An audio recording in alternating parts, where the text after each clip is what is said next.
Olá, bem-vindo ao audiobook dos livros. A leitura de hoje é a continuação no capítulo 37 de Gênesis, a Bíblia.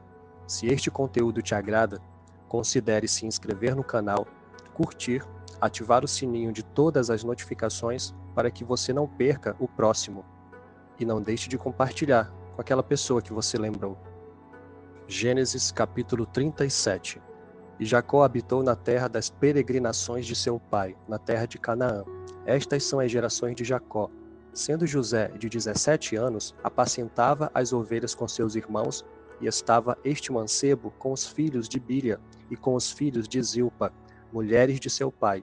E José trazia uma má fama deles a seu pai. E Israel amava a José mais do que a todos os seus filhos, porque era filho da sua velhice. E fez-lhe uma túnica de várias cores. Vendo, pois, seus irmãos que seu pai o amava mais do que a todos os seus irmãos, aborreceram-no e não podiam falar com ele pacificamente. Sonhou também José um sonho, que contou a seus irmãos, por isso o aborreciam ainda mais.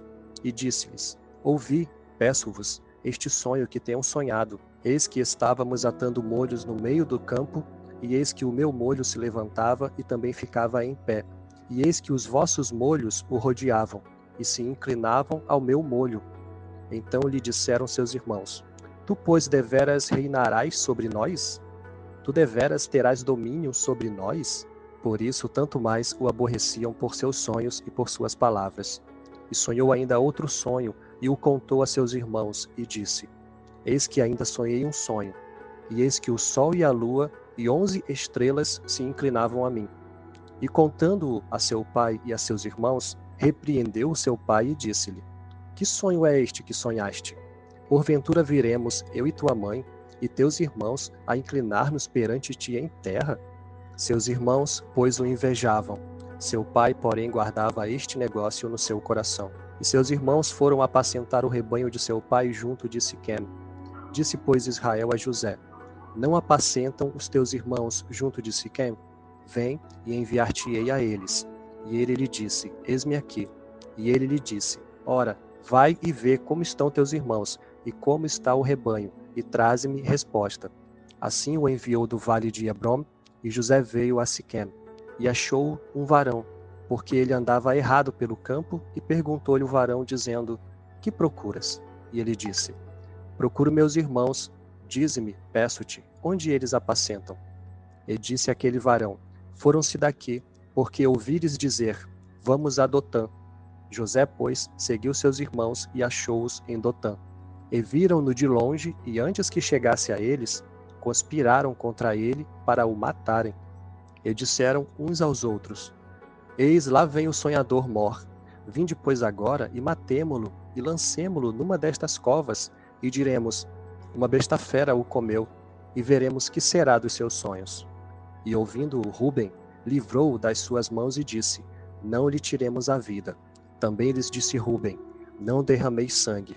Lançai-o nesta cova que está no deserto, e não lanceis mãos nele, para livrá-lo das suas mãos e para torná-lo a seu pai. E aconteceu que, chegando José a seus irmãos, tiraram a José a túnica de várias cores que trazia, e tomaram-no e lançaram-no na cova. Porém a cova estava vazia, não havia água nela. Depois assentaram-se a comer pão, e levantaram os seus olhos e olharam, e eis que uma companhia de ismaelitas vinha de Gileade, e seus camelos traziam especiarias e bálsamo e mirra, e iam levar isso ao Egito. Então Judá disse aos seus irmãos: Que proveito haverá em que matemos a nosso irmão e escondamos a sua morte? Vinde e vendamo-lo a estes ismaelitas, e não seja a nossa mão sobre ele, porque ele é nosso irmão, nossa carne. E seus irmãos obedeceram. Passando, pois, os mercadores midianitas, tiraram e alçaram a José da cova, e venderam José por 20 moedas de prata aos ismaelitas, os quais levaram José ao Egito. Tornando, pois, Ruben à cova, eis que José não estava na cova. Então rasgou seus vestidos, e tornou a seus irmãos e disse: O moço não aparece, e eu aonde irei? Então tomaram a túnica de José e mataram um cabrito, e tingiram a túnica no sangue, e enviaram a túnica de várias cores, e fizeram levá-la a seu pai, e disseram: temos achado esta túnica. Conhece agora se esta será ou não a túnica de teu filho. E conhece-a, e disse: é a túnica de meu filho. Uma besta fera o comeu, certamente foi despedaçado José. Então Jacó rasgou os seus vestidos e pôs saco sobre os seus lombos, e lamentou a seu filho muitos dias. E levantaram-se todos os seus filhos e todas as suas filhas para o consolarem. Recusou, porém, ser consolado, e disse: na verdade, com choro hei de descer ao meu filho até a sepultura. Assim o chorou seu pai. E os midianitas venderam-no no Egito a Potifar, eunuco de Faraó, capitão da guarda. Gênesis, capítulo 38. E aconteceu no mesmo tempo que Judá desceu de entre seus irmãos e entrou na casa de um varão de Adulão, cujo nome era Ira. E viu Judá ali a filha de um varão cananeu, cujo nome era Sua. E tomou-a e entrou a ela. E ela concebeu e teve um filho, e chamou o seu nome Er. E tornou a conceber, e teve um filho, e chamou o seu nome Onã. E continuou ainda, e teve um filho, e chamou o seu nome Selá. E ele estava em Quezibe, quando ela o teve. Judá, pois, tomou uma mulher para Er, o seu primogênito, e o seu nome era Tamar. Er, porém, o primogênito de Judá, era mau aos olhos do Senhor, pelo que o Senhor o matou. Então disse Judá a Onã: entra a mulher do teu irmão e casa-te com ela, e suscita semente a teu irmão. Onã, porém, soube que esta semente não havia de ser para ele. E aconteceu que quando entrava a mulher de seu irmão, derramava-a na terra, para não dar semente a seu irmão. E o que fazia era mal aos olhos do Senhor, pelo que também o matou.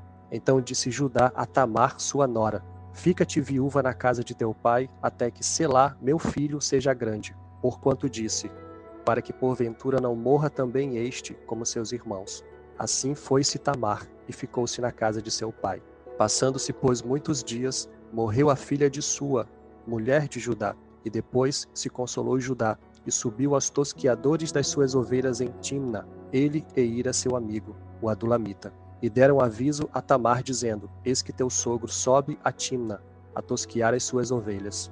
Então ela tirou de sobre si os vestidos da sua viuvez e cobriu-se com o véu, e disfarçou-se e assentou-se, à entrada das duas fontes que estão no caminho de Timna, porque via que Selá já era grande, e ela lhe não fora dada por mulher. E vendo-a Judá, teve-a por uma prostituta, porque ela tinha coberto o seu rosto. E dirigiu-se para ela no caminho e disse: vem, peço-te, deixa-me entrar a ti, porquanto não sabia que era sua nora. E ela disse: que darás para que entres a mim? E ele disse: eu te enviarei um cabrito do rebanho. E ela disse: dás-me penhor até que o envies. Então ele disse: que penhor é que te darei? E ela disse: o teu selo e o teu lenço, e o cajado que está em tua mão. O que ele lhe deu, e entrou a ela, e ela concebeu dele.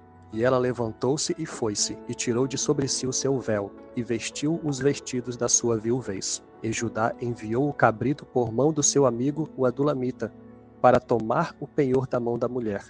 Porém não a achou. E perguntou aos homens daquele lugar, dizendo: onde está a prostituta que estava no caminho junto às duas fontes? E disseram: aqui não esteve prostituta alguma. E voltou a Judá e disse: não a achei. E também disseram os homens daquele lugar: aqui não esteve prostituta. Então disse Judá: tome-o ela, para que porventura não venhamos em desprezo.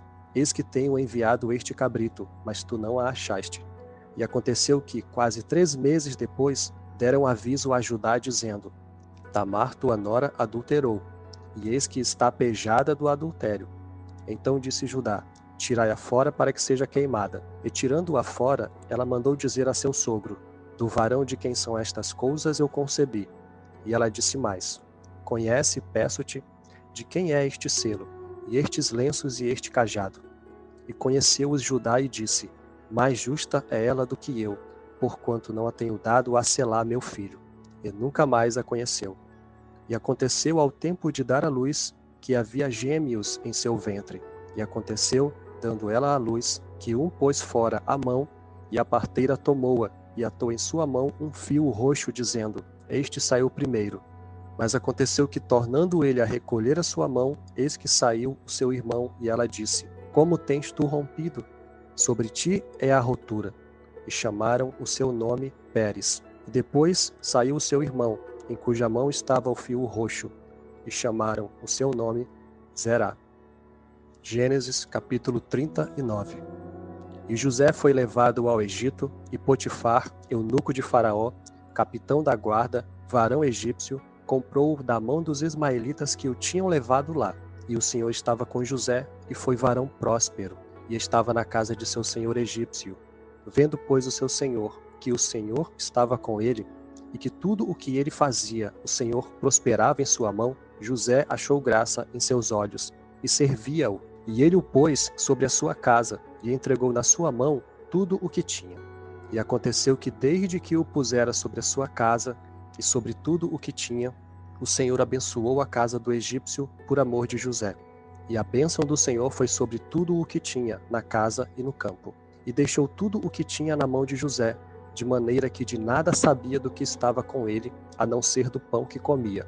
E José era formoso de parecer e formoso à vista. E aconteceu depois destas coisas, que a mulher de seu senhor pôs os seus olhos em José e disse: Deita-te comigo. Porém ele recusou, e disse à mulher do seu senhor: Eis que o meu senhor não sabe do que há em casa comigo, e entregou em minha mão tudo o que tem.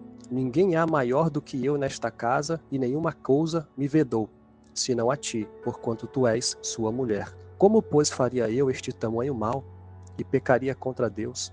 E aconteceu que, falando ela cada dia a José, e não lhe dando ele ouvidos para deitar-se com ela, e estar com ela, sucedeu num certo dia que veio à casa para fazer o seu serviço, e nenhum dos da casa estava ali. E ela lhe pegou pelo seu vestido, dizendo: Deita-te comigo. E ele deixou o seu vestido na mão dela, e fugiu, e saiu para fora. E aconteceu que, vendo ela que deixara o seu vestido em sua mão, e fugira para fora, chamou aos homens de sua casa e falou-lhes, dizendo: Vede, trouxe-nos o varão hebreu, para escarnecer de nós. Entrou até mim para deitar-se comigo, e eu gritei com grande voz. E aconteceu que, ouvindo ele que eu levantava a minha voz e gritava, deixou o seu vestido comigo e fugiu e saiu para fora. E ela pôs o seu vestido perto de si, até que o seu senhor veio à sua casa. Então falou-lhe conforme as mesmas palavras, dizendo: Veio a mim o servo hebreu que nos trouxeste para escarnecer de mim. E aconteceu que, levantando eu a minha voz e gritando, ele deixou o seu vestido comigo e fugiu para fora. E aconteceu que, ouvindo o seu senhor as palavras de sua mulher, que lhe falava, dizendo: Conforme a estas mesmas palavras, me fez teu servo, a sua ira se acendeu. E o senhor de José o tomou e o entregou na casa do cárcere, no lugar onde os presos do rei estavam presos. Assim esteve ele ali, na casa do cárcere. O Senhor, porém, estava com José, e estendeu sobre ele a sua benignidade, e deu-lhe graça aos olhos do carcereiro mor. E o carcereiro mor entregou na mão de José todos os presos que estavam na casa do cárcere, e ele fazia tudo o que se fazia ali. E o carcereiro mor não teve cuidado de nenhuma coisa que estava na mão dele, porquanto o Senhor estava com ele, e tudo o que ele fazia, o Senhor prosperava.